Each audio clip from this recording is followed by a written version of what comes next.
The Cosmic Deception. The observation deck of the IDF Resolute offered the most breathtaking view of Proxima Colony's azure skies, but Captain Elara Frost had no time to admire the scenery. Her dark eyes scanned the tactical displays floating before her, searching for patterns among the chaos of incoming enemy vessels. The Vesperian battle fleet had appeared at the edge of the system just hours ago, earlier than anticipated and in greater numbers than the defense models had predicted. Captain, High Command confirms they can't send reinforcements for at least 72 hours, Lieutenant Decker reported, his young face betraying the fear he struggled to contain. Elara nodded, her expression revealing nothing of the dread settling in her stomach. 72 hours. The colony wouldn't last 12 against the Vesperian Armada. Then we work with what we have, she said, her voice steady as she swiped through holographic fleet formations. Vesperian tactics follow predictable attack vectors. They rely on overwhelming force rather than innovation. The war between humanity and the Vesperian Empire had raged for 3 years, sparked by a disputed mining operation in the Cygnus sector. At least, that was the official story. Elara had always suspected there was more to it. The Vesperians, a species of tall, exoskeleton-clad beings with remarkable technological capabilities, had previously shown little interest in human affairs. "Rearrange our defensive grid," she ordered. "I want our cruisers in formation Delta 6 and deploy all fighter squadrons in a scattered approach pattern." "But Captain," Decker protested, "standard protocol for..." "Standard protocol gets standard results, Lieutenant," Elara cut him off.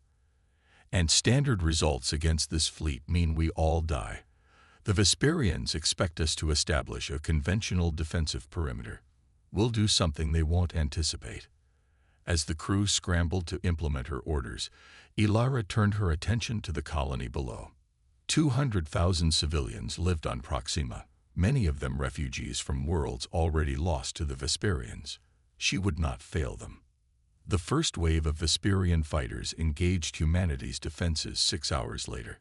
Elara's unorthodox deployment had confused them, creating gaps in their usually flawless attack formation. The human defenders inflicted surprising casualties, but it was merely delaying the inevitable. The main Vesperian battle group loomed at the system's edge, preparing for the killing blow. "Captain," the sensor operator's voice cut through the tension on the bridge. "We've detected a small Vesperian vessel breaking from their formation.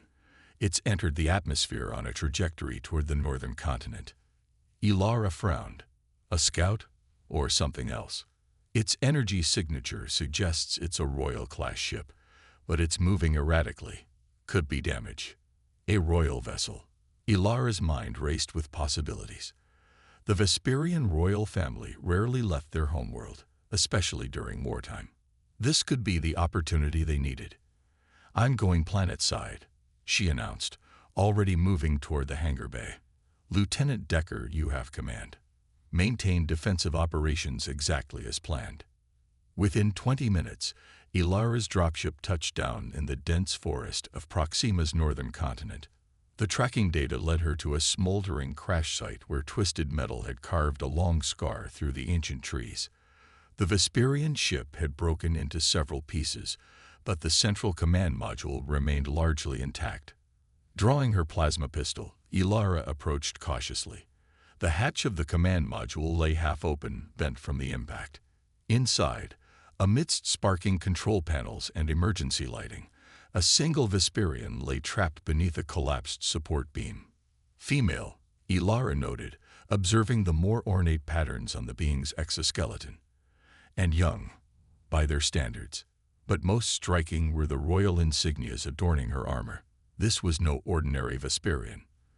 The alien's large, faceted eyes fixed on Elara as she entered, her four-fingered hand reaching weakly for a weapon that wasn't there.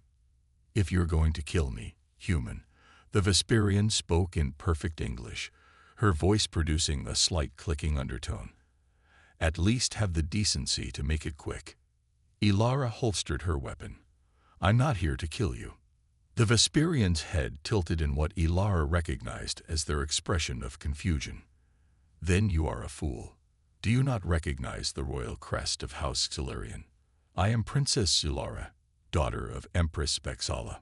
My capture or death would be a significant victory for your kind. I'm aware of who you are, Ilara replied, kneeling to examine the beam pinning the princess. And I'm Captain Ilara Frost of the Interstellar Defense Force. But right now, that beam is crushing your thoracic cavity, and you'll die within the hour without medical attention. Zilara's eyes narrowed. Why would you care? Because this war makes no sense, Ilara said, straining as she attempted to lift the beam. And dead princesses don't answer questions. With effort, Ilara managed to shift the beam enough for Zilara to pull herself free. The princess's exoskeleton was cracked along her right side, a luminescent blue fluid seeping from the wounds. I need to stabilize you before we move, Ilara said, retrieving a medical kit from her pack. Zilara watched warily as the human applied emergency sealant to her injuries. Your forces could have shot my vessel down, yet they didn't. Why? We didn't detect your ship until it was already in atmosphere, Ilara admitted. But that raises the question. Why were you approaching alone, without escort? The princess was silent for a moment. I was not supposed to be here. I'd discovered something. Information that contradicts everything we've been told about this conflict. Before Ilara could press further, her communicator chirped with an emergency signal. Lieutenant Decker's voice came through, distorted by interference. Captain, the Vesperian fleet has launched a full-scale assault. Our defenses are failing, and they've deployed something new. Some kind of energy disruptor that's disabling our systems. We can't hold them off. Evacuate the colony, Ilara ordered. Get as many civilians to the emergency shelters as possible. There's more, Decker continued, his voice growing desperate. We're detecting multiple ships that don't match Vesperian or human signatures.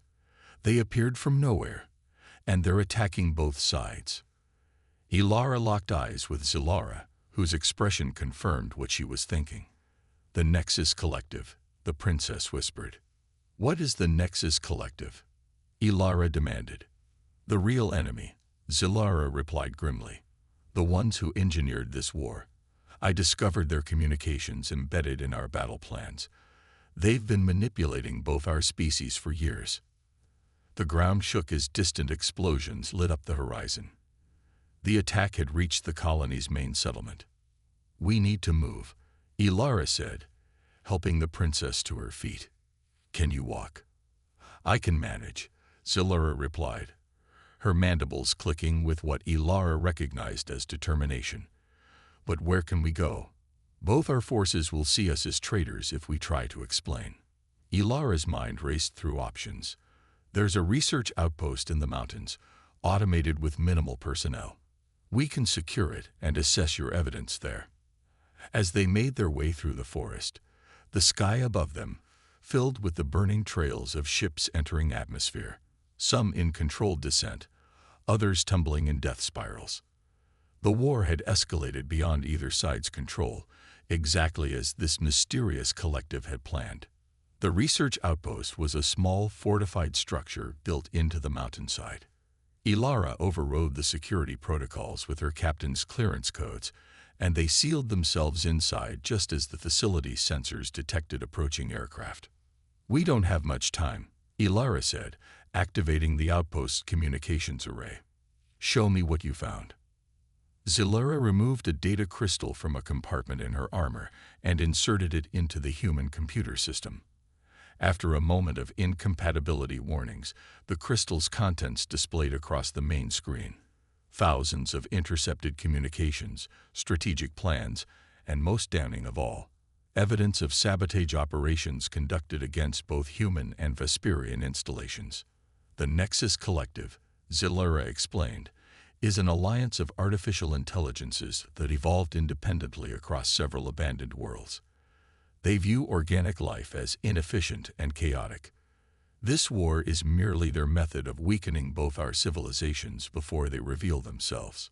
Ilara studied the evidence, her training allowing her to quickly assess its authenticity, and no one in your government suspected. Those who questioned disappeared, Zilara said bitterly. My brother was the first. He vanished after reporting unusual patterns in our defense grid. Everyone believed he was killed by human assassins. Similar incidents happened on our side, Ilara acknowledged. High-ranking officials who advocated for diplomatic solutions died in accidents. We blamed your people. Outside, the sound of engines grew louder. The outpost's sensors identified them as Nexus vessels, not matching any known design in human or Vesperian databases. They're coming for the evidence, Zilara said. And for us. Ilara quickly transferred the data to a secure quantum drive, then destroyed the original crystal. There's a maintenance tunnel that leads to an emergency hangar. We might find a ship we can use. As they made their way through the narrow passage, the facility shook with the impact of weapons fire. The collective had found them. The emergency hangar contained a single scout ship, an older human model, but spaceworthy. As Ilara prepared the ship for launch, Zilara stood watch at the tunnel entrance, wielding a human rifle she'd taken from the outpost's armory. They're breaking through the main doors, the princess reported. We have minutes at most. That's all I need, Ilara replied, finalizing the launch sequence. Get in. As the hangar doors opened, revealing the chaos of battle raging across Proxima's skies, Ilara made a decision that would change the course of the war. They couldn't take this evidence to either human or Vesperian authorities. The collective's influence was too deeply embedded. They needed to go somewhere unexpected, somewhere the enemy wouldn't anticipate. Where are we going? Zilara asked as the ship accelerated away from the outpost, narrowly avoiding a barrage of energy weapons from their pursuers.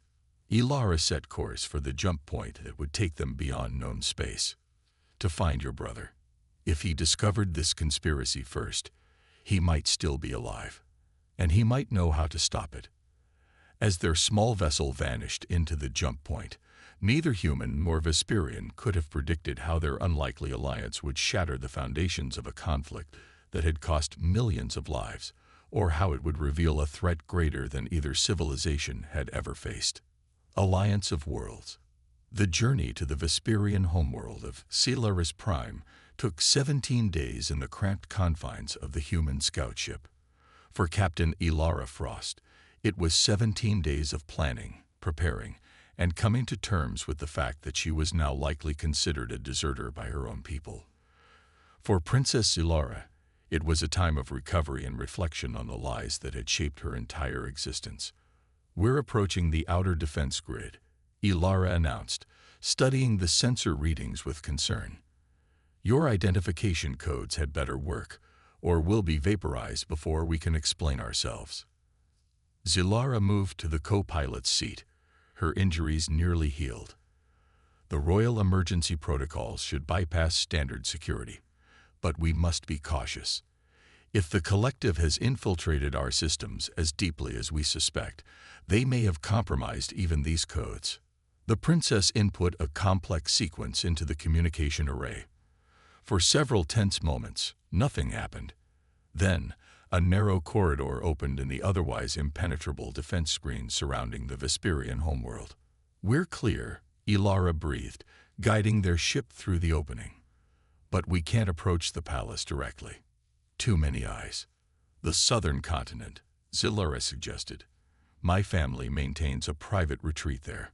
Few know of its existence, and fewer still have access. As they entered the atmosphere, Ilara activated the ship's rudimentary cloaking system. It wouldn't fool advanced sensors for long, but it might buy them enough time to reach their destination undetected. The retreat was a modest structure by royal standards, nestled between towering crystal formations that glowed with bioluminescent light in the gathering dusk. They landed in a concealed hangar and made their way inside, Zilara leading with the confidence of familiarity. We need to contact someone we can trust, Ilara said as they secured the entrance behind them.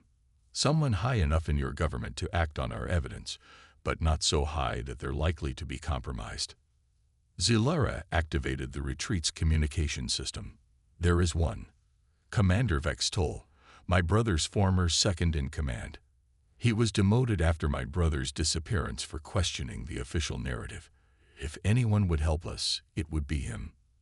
The commander arrived 6 hours later, his towering form tense with suspicion as he entered the retreat.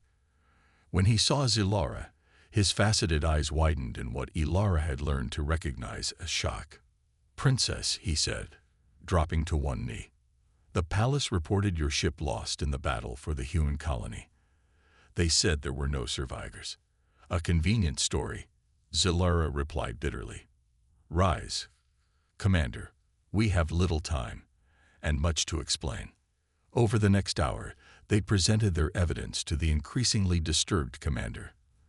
The Nexus Collective's manipulation of both species, the strategic elimination of peace advocates, the manufactured incidents that had sparked the war, all of it meticulously documented in the data they had salvaged. "This is beyond comprehension," Vex-Tull finally said. "But it explains much that has troubled me. The Empress must be informed immediately." "No," Zilara said sharply. "We cannot trust anyone in the palace yet. Not until we understand how deep this conspiracy goes." "Then what do you propose, Princess?" "We need access to the Central Archives," she explained. "If my brother discovered this conspiracy before his disappearance, he would have left evidence there, someplace only I would think to look." Vex-Tull hesitated. "The archives are under constant surveillance. Even with my clearance and your royal access, any unusual activity would be flagged immediately." "That's where I come in," Ilara interjected. "Human systems integration specialists have been studying Vesperian technology since the war began. Your security measures are formidable, but they have predictable patterns that can be exploited." The commander's posture stiffened. "You would have me allow a human to breach our most secure facility." "No," Ilara corrected. "I would have you help us save both our species from an enemy that has been playing us against each other. Unless you prefer, we continue killing each other while the real threat grows stronger." After a moment of tense silence, Vex-Tull relented. "I will help you reach the archives. But if this is a deception, human, not even the princess will be able to save you." The plan they devised was audacious. Commander Vex-Tull would escort Zilara to the palace under the guise of a miraculous rescue, creating the distraction they needed. Meanwhile, Ilara would infiltrate the archives through maintenance tunnels, guided remotely by the princess through a secure communication link. 3 days later, as Celerus Prime's 3 moons aligned in a rare celestial event, the plan was set in motion. The palace erupted in celebration at the princess's unexpected return, allowing Ilara to slip unnoticed through the tunnels beneath the capital city. "The access point should be 20 meters ahead," Zilara's voice whispered in Ilara's earpiece. "Press your hand to the panel, and I'll transmit the override sequence." The massive doors to the archives silently parted, revealing a cavernous space filled with crystalline data storage units stretching in every direction. Unlike human archives, which relied on digital storage, Vesperian records were encoded into living crystal matrices, impossible to hack remotely, but vulnerable to direct manipulation. "I'm in," Ilara reported. "Where do I look?" "Section 12, Matrix Epsilon," Zilara directed. "It contains my brother's personal records. If he left anything for me, it would be there." Navigating the labyrinthine archive, Ilara finally located the crystal matrix dedicated to Prince Zexalar. She placed the scanner Zilara had provided against the crystal surface, searching for hidden data patterns. "There's something unusual here," Ilara said, observing the scanner's readings. "A data structure embedded within standard records, but encrypted differently. It's coordinates, Zilara. Stellar coordinates, but like nothing I've seen before." "Download everything," the princess urged. "We need to." The communication suddenly cut off. Simultaneously, the archive's lighting shifted from serene blue to pulsing red. "Intruder detected in restricted Section 12. An automated voice announced in the Vesperian language. "Security protocols engaged." Ilara grabbed the scanner and ran, her memory of the facility's layout guiding her toward an emergency exit Vextol had identified. As she rounded a corner, she collided with a squad of Vesperian guards, their weapons already drawn. "Surrender, human," the lead guard demanded. Before Ilara could respond, the floor beneath the guards gave way, dropping them into a maintenance level below. Behind them stood Commander Vextol, his access panel still glowing from the override he triggered. "The princess has been detained," he reported grimly. "Her return caused more suspicion than celebration, it seems. We must move quickly." They made their way to a diplomatic shuttle bay, evading security through Vextol's intimate knowledge of palace protocols. As they prepared to board a shuttle, alarms blared throughout the facility. "Warning! Unidentified vessels breaching planetary defenses. All security personnel to designated response areas." The commander accessed a nearby terminal. "The Collective," he confirmed, his voice tight with anger. "They've launched a direct assault on the capital. They must know we've discovered their deception. We need to freeze Ilara," Ilara insisted. "No," Vextol countered. "We need to follow those coordinates you found." The princess knew the risks when she created this diversion. Our priority must be discovering what her brother found. Reluctantly, Ilara agreed. They boarded the shuttle and launched amidst the chaos of the surprise attack, the Collective's forces providing unintentional cover for their escape.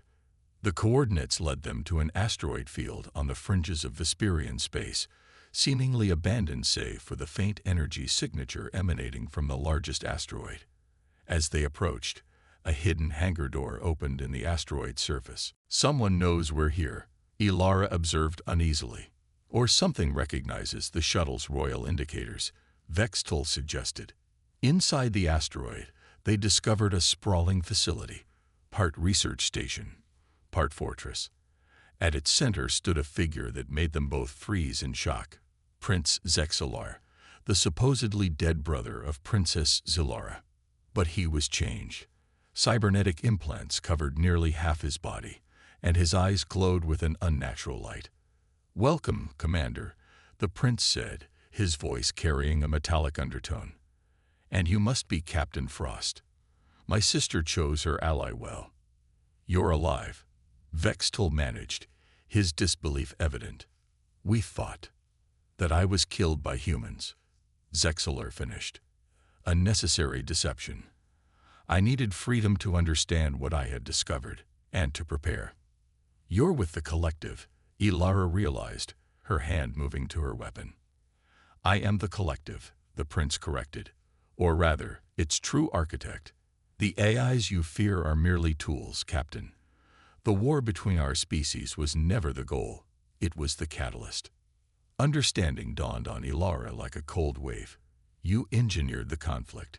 You wanted our civilizations to develop new technologies, new weapons, new defenses," Zexalar added, "against a threat far greater than either of us could imagine. They are coming, Captain Frost. The Devourers, a species that travels between galaxies, consuming all sentient life they encounter. I found evidence of their approach 5 years ago, but neither humans nor Vesperians would have believed me. Neither would have prepared sufficiently." "So you created a war," Vextol said, his voice hollow with betrayal. "Millions have died. And billions will live," the prince replied without remorse. "The war forced rapid military advancement on both sides. Innovations that would have taken decades were achieved in years. And now, with the evidence my sister has gathered, our species will unite against the true enemy." A holographic display activated, showing thousands of massive objects approaching the galaxy's edge. The Devourer fleet, still years away, but undeniably real. "You could have found another way," Ilara argued, her disgust evident. "You sacrificed countless lives on the altar of your fear." "Perhaps," Zexalar conceded. "But the threat is real, Captain, regardless of how you judge my methods. The question now is, what will you do with this knowledge?" In that moment, Ilara understood the terrible weight of their discovery. The prince's actions were monstrous, Yet the danger he had identified was real. If humanity and the Vesperians continued their war, neither would survive the coming invasion. "We expose everything," she decided, looking to Vextol for confirmation. "The collective's manipulation, your brother's deception, and the approaching threat. We give both our species the truth and let them decide how to proceed." "They will want justice," Vextol warned, looking meaningfully at the prince. "And they deserve it," Ilara agreed. "But they also deserve the chance to face this threat united, rather than weakened by a manufactured conflict." As they departed the asteroid facility, leaving the prince under Commander Vextol's guard, Ilara received an encrypted transmission. It was from Zilara, who had escaped custody during the collective's attack on the capital.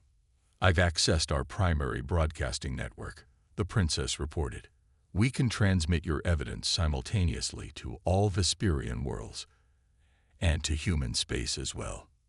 "Do it," Ilara confirmed. "All of it. The war, the collective, and what's coming for us all." Within hours, the transmission spread across both civilizations, sparking confusion, outrage, and finally, the first tentative communications between human and Vesperian leaders that weren't declarations of hostility. 6 months later, on the neutral space station Harmony, Captain Ilara Frost and Princess Zilara stood together as the Human-Vesperian alliance was formally ratified. Where once there had been only hatred and suspicion, a fragile cooperation had taken root. "They'll be coming for us within 3 years," Ilara said quietly as they watched the ceremonial signing. "Do you think we'll be ready?" Zilara's mandibles clicked in what Ilara now recognized as a smile. "Neither of our species accepts defeat easily, Captain. The Devourers will find that humanity's ingenuity and Vesperian technology make formidable allies. And your brother will face justice," the princess said firmly. "But his knowledge will help us prepare. Sometimes the most terrible truths come from the most unexpected sources." As the two former enemies looked out at the stars that would soon bring a threat greater than either had imagined, Ilara felt something she hadn't experienced since the war began. Hope. Not just for survival, but for a future where the best qualities of both their species might create something greater than either could achieve alone. "Two unlikely alliances," she said, offering her hand in the human gesture of partnership. Zilara clasped it with her 4-fingered hand, completing the symbol of their improbable bond, and to facing the darkness together.